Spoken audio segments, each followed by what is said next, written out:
Bismillahirrahmanirrahim. Qala al-mu'allif Al-Habib As-Sayyid Ahmad Al-Hashimi rahimahullah ta'ala wa nafa'ana wal muslimin wa madana bimadadihi wa anwarihi wa aswarihi fid dharaini amin. Arba'un min sa'adatil mar'i. Allahumma shalli ala sayyidina Muhammad wa bihi ilaihi qala an-nabiy sallallahu alaihi wasallam. Allahumma shalli ala sayyidina Muhammad. Arba'un, ada 4 perkara. Ada 4 perkara min sa'adatil mar'i, dari kebahagiaan seseorang. Kebahagiaan seseorang, keberuntungan seseorang. Kalau ingin bahagia, kudu 4 perkara. Pertama apa? Antakuna zaujatu sholihatan. Yang pertama harus ada istrinya ataupun suaminya itu sholihatan, itu sholihah. Oh Said, kalau ingin tenang, Said apabila ingin bahagia, damai, tentram dunia akhirat, syarat pertama antakuna zaujatu sholihatan. Pertama harus dia punya istri yang solehah. Atau sebaliknya dia punya suami yang soleh. Karena kalau tidak soleh atau solehah, sakit hati yang ada.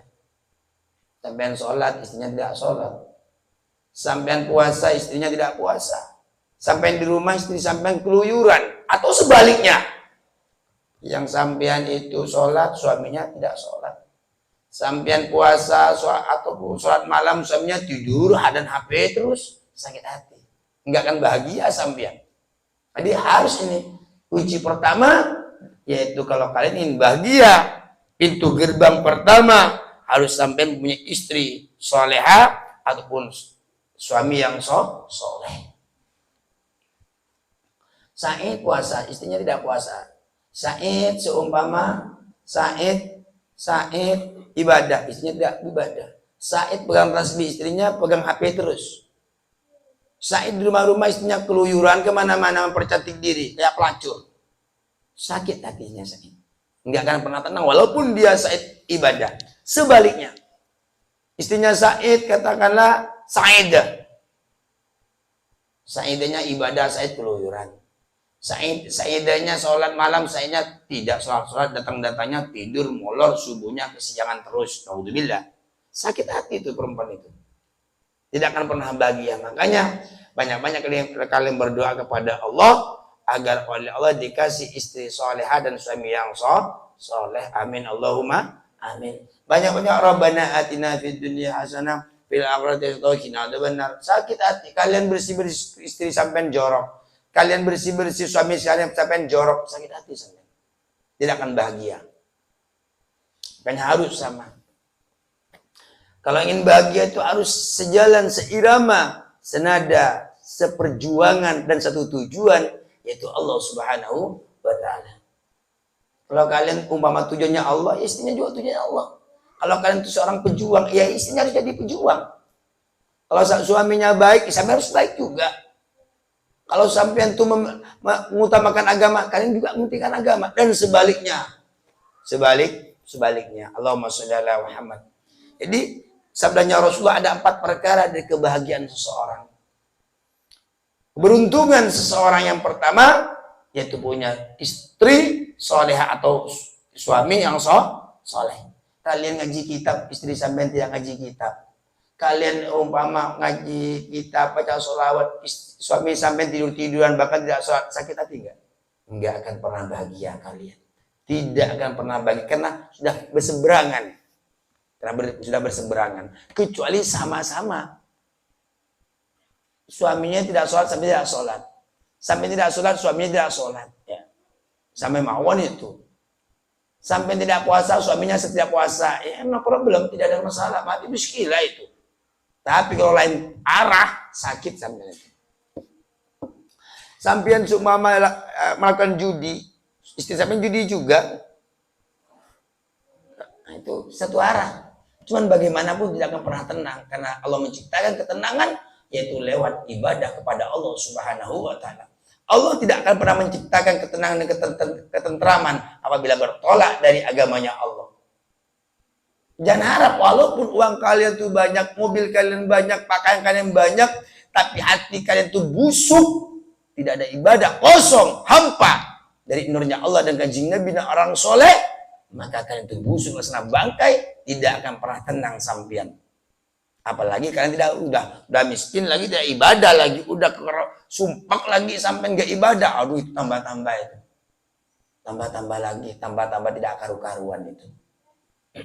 Nomor 2, kebahagiaan seorang, kesuksesan seorang, ketenangan seorang sabdanya Rasulullah, wa auladu abrara, yaitu anak-anak mereka, anak-anak orang tersebut abrara itu baik-baik, bagus-bagus, ibadah kepada Allah, tunduk kepada Allah, pandai ngaji, pandai sholawatan. Gitu. Kalau sampai yang ibadah, istri sampai ibadah, suami sampai ibadah, tapi anaknya jadi setan di luar, umpama, naudzubillah, tidak pulang-pulang, jarang pulang-pulang, enggak sholat-sholat anak kalian, enggak puasa-puasa, sumpah enggak sampai ribut bisa-bisa suami istri. Sampai tidur tidak nyenyak, anak belum pulang. Naudzubillah. Sampai ibadah, anaknya sampai tidak ibadah-ibadah, tidak puasa-puasa, tidak ke masjid, tidak ngaji-ngaji, sumpah sampean ini. Ruwet sampean ini. Walaupun sampean udah betul sama dengan suami istrinya, sampai sudah satu arah dengan istrinya, dengan suaminya. Tapi kalau punya anak tidak soleh atau tidak solehah, ribet sampean ini. Naudzubillah min dzalik. Makanya ayo doa kepada Allah agar kita menyangkut dengan saleh dan salihat sampai hari kiamat. Allahumma shalli ala sayyidina Muhammad. Anak-anak yang soleh itu harus ibadah orang tuanya kepada Allah. Jangan kalian itu bermimpi sebelum tidur, lihat anak orang pintar ngaji, lihat anak orang itu seumpama pandai kitab, pandai akhlak, itu bagaimana didikan orang tuanya, kebiasaan orang tuanya, dan juga harus dia punya ilmu, punya ilmu. Wa auladu abrara, yang nomor 2, dia harus punya anak yang bagus-bagus, yang soleh-soleh dan soleha. Kalau kalian punya anak tidak soleh atau tidak soleha, susah sampean. Dikit-dikit anak bikin masalah, dikit-dikit anak bikin masalah, dikit-dikit baik masalah keagamaan, baik masalah sama orang-orang, sama tetangga. Naudzubillah min dzalik. Sedangkan anak yaitu salah satu harapan bagi orang tua. Sampean susah-susah nanya tidur terus. Naudzubillah. Sampean seumpama susah payah anaknya HP terus jalan terus. Enggak mikirin orang tuanya. Naudzubillah. Itu anak yang tolehah, bukan soleh. Toleh namanya. Soleh itu sebaliknya toleh. Solehah itu sebaliknya tolehah. Kalau soleh itu bagus, kalau tidak soleh berarti tolehah, toleh atau itu tidak bagus. Makanya banyak berdoa, jangan suka tidur sampean. Orang-orang yang punya anak soleh dan solehah itu mereka hubungannya dekat kepada Allah dan kanjeng Nabi Muhammad SAW. Dia tidak durhaka kepada Allah, dia tidak durhaka kepada Rasulullah, dia tidak durhaka kepada suaminya. Itu insya Allah jadi anak. Dia mempunyai anak soleh dan solehah. Lebih-lebih dia seorang ibu, wanita. Lebih-lebih dia seorang wanita. Kalau ibunya kurang ajar, jangan mimpi anaknya yang tidak kurang ajar. Kalau ibunya gila, anaknya lebih gila lagi. Itu pada umumnya. Karena hari-hari seorang anak itu nyatu sama seorang ibu. Allahumma sholli ala sayyidina Muhammad. Makanya kalian jangan pernah takut sama istri kalau melihat istri kalian sudah tidak bagus menurut agama. Jangan takut kalian kehilangan suami ataupun istri bisa tidak patuh kepada Allah, kepada agama. Yang penting didik dulu, didik dulu, oleh suami didik. Sekuat tenaga kalian. Kalau udah masih, ya udah, tinggal kembalikan ke rumahnya. Jangan repot-repot di dunia ini, nak. Umpama sampai bilang suami sampai udah hancur, lebur semua. Udah kamu tinggal bicara baik-baik. Untuk apa? Seperti itu. Wong kita ingin tenang, damai dunia akhirat. Naudzubillah min dzalik. Jangankan tidak punya anak 1000, cerai saja yang wanita yang seperti itu. Sunnah hukumnya mencerai seorang wanita yang kurang ajar, yang tidak patuh kepada Allah dan kanjeng Nabi Muhammad SAW. Boleh diperbolehkan itu. Begitu juga seorang wanita. Tidak dosa dia mengajukan perceraian di saat suaminya tidak patuh kepada Allah dan Rasulullah, tidak sholat-sholat, tidak beri nafkah, tidak sholat-sholat, tidak puasa-puasa, melanggar dan hukum Allah. Enggak masalah itu dalam hukum itu. Di saat kalian itu seumpama istri atau suami jadi ada di dalam hati kalian, hancur kalian. Tapi Allah, kalau Allah dengan Rasulullah sudah ada di hati kalian, semuanya jadi kecil. Yang ada hukum Allah di depan kalian. Allahumma sholli ala Muhammad.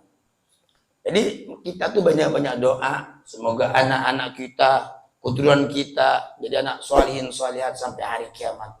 Taat kepada Allah sama baginda Rasul. Allah. Kalau kita punya anak soleh, enak itu. Bisa kita belum mati, rumah kita tenang. Bisa kita mati oleh Allah dikasih kirim pahala terus. Karena anaknya sholat, anaknya ngaji, anak kita puasa, anak kita baca dzikir Allah, la ilaha illallah, baca istighfar, baca subhanallah, subhanallah. Selalu mengalir dengan otomatis pahala yang dari anak, yaitu mengalir kepada orang tua. Sebaliknya, di saat anak tidak dididik ke jalannya Allah, lalu dia melakukan dosa, maka dosa yang dilakukan anak terlibat juga sama orang tua selama anak tidak dididik.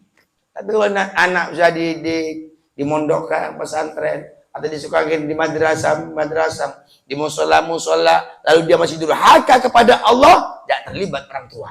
Cuman dia tekor, enggak untung. Kalau enggak bisa tekor Ustaz, dia udah kasih makan, dia udah kasih baju, dia masih kecil disusui, ternyata anak tidak ibadah kepada Allah. Tekor kan berarti kan? Betul tidak dapat dosa selama anak sudah dididik. Selama sudah dididik oleh kita. Sekolah pesantren, di madrasah, di musola. Ternyata anak durhaka kepada Allah masih tekor tetap sampean. Yang beli baju siapa sekalian? Yang ngirim siapa? Yang kasih uang untuk siapa? Yang kasih kendaraan siapa? Tekor, naudzubillah. Tidak beruntung. Orang tua yang beruntung apabila dia mempunyai anak soleh dan soleha, karena pahalanya mengalir membuat orang tua tenang dari dunia sampai ke akhirat. Nomor 3, wa khulatha'u shalihin. Kalau ingin bahagia, ingin tenang, damai dan tentram, wa khulatha'u shalihin, dan pergaulannya orang tersebut orang-orang soleh. Kalau kalian ingin damai, tenang, tentram, bahagia dunia akhirat, syarat nomor 3 yaitu harus pergaulannya orang-orang soleh, pergaulannya orang-orang ahli ibadah, pergaulannya orang-orang yang menyembah kepada Allah, pergaulannya yaitu selalu menyebut Allah dan Rasulullah dan orang-orang wali. Artinya patuh kepada Allah, menjauhi semua larangan-larangan dari Allah Subhanahu wa Ta'ala. Itu akan tenang. Said orang ngaji, punya kawan nggak ngaji-ngaji, tak bahagia Said. Rahmat umpama ngaji istiqomah, tapi dia punya teman akrab, pergaulannya sehari-hari di luar, itu bukan orang-orang soleh. Orang-orang yang lakukan maksiat, tidak bahagia juga orang tersebut. Karena dapat apa dia? Sedangkan teman, sahabat, itu harus bermanfaat dari dunia sampai ke akhirat. Sahabat sejatinya, sahabat, yaitu harus berguna buat kita di dunia sampai akhirat. Di saat kita susah dia datang. Di saat di dunia, di saat kita butuh tenaganya, dia menolong. Di saat kita butuh uangnya, kalau dia punya, menolong. Di saat beras tidak ada, dia menolong. Di saat kita mati, ingat karena kita. Di saat di akhirat kita masuk neraka, dia menolong kalau dia orang ahli surga.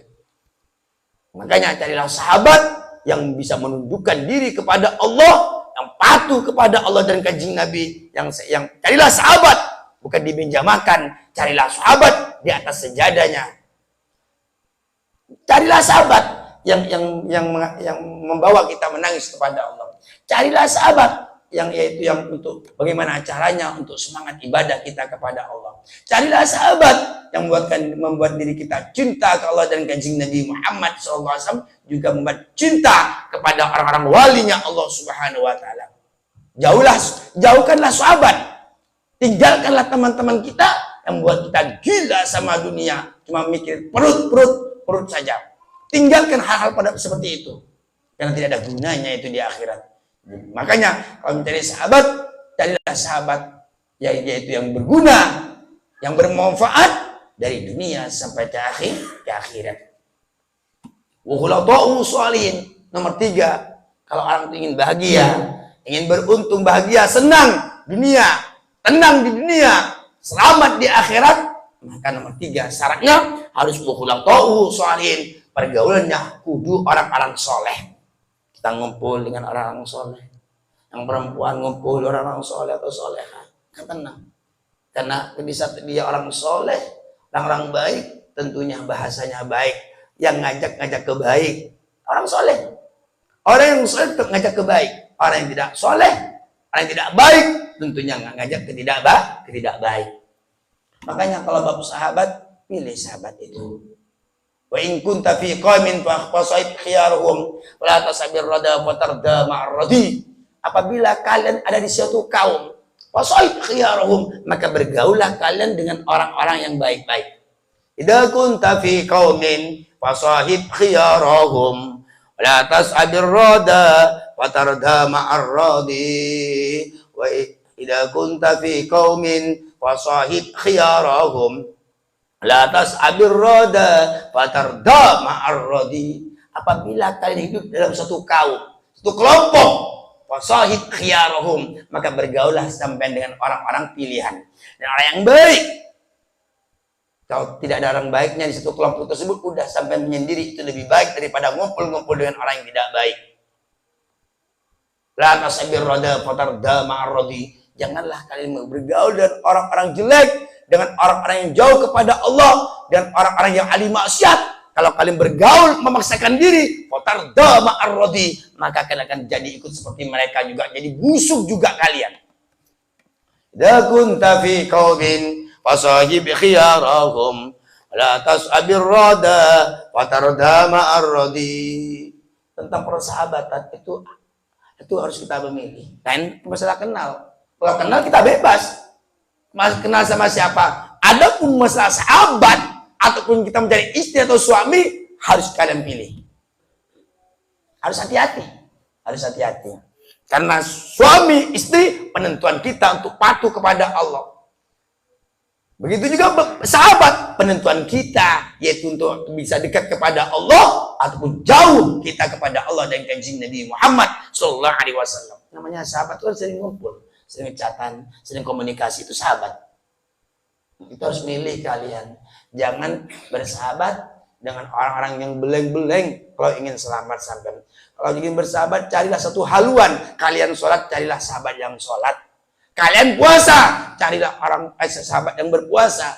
Kalian yaitu suka ngaji, suka mendengarkan sholawat, juga seumpama kalian suka mengaji kitab, bergaulah dengan mereka-mereka agar sampean seperti mereka juga. Ya Allah, terakhir yang nomor 4, kebahagiaan seorang. Karena ada 4 sabdanya Rasulullah, min sa'adatil mar'i, yaitu dari kebahagiaan, keberuntungan manusia tersebut. Yang nomor 4, wa ayyakuna rizquhu fi baladi. Nomor 4, rezekinya orang ada di tempatnya, di negaranya rezekinya. Orang Singkawang rezekinya di Singkawang. Kalau orang Singkawang rezekinya di Mekah, kurang bahagia itu, kurang beruntung. Mengapa? Anaknya dia tinggali, istrinya dia tinggali, keluarganya, mamanya, sepupunya dia tinggali.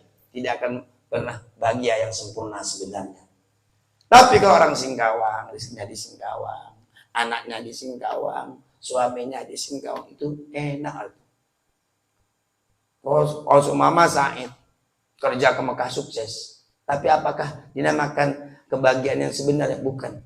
Buktinya uminya ditinggalkan, gurunya ditinggalkan, uminya di Indonesia, abahnya di Indonesia, kakaknya di Indonesia, sepupunya di Indonesia, gurunya di Indonesia. Bagaimana mungkin dia akan mencapai kebahagiaan yang sempurna? Itu kebahagiaan yang tidak sempurna. Walaupun dia sukses, dia tidak, yaitu mendapatkan tidak mendapatkan kebahagiaan yang sebenarnya, tapi mendapatkan kebahagiaan yang tidak sempurna. Ini syarat nih.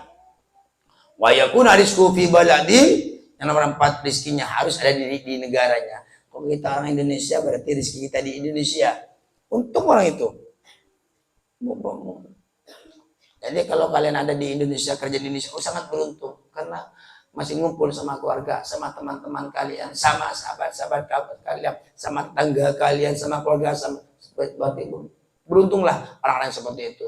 Jadi apabila 4 tersebut sudah terkumpul pada diri manusia, barulah orang tersebut sa'adatan fid dini wad dunya wal akhirah. Bahagia dalam agamanya, bahagia dalam dunianya, bahagia dengan di akhiratnya. Allahumma jannah minhum. Amin. Allahumma amin. Wallahu a'lam bishawab. Amin. Amin.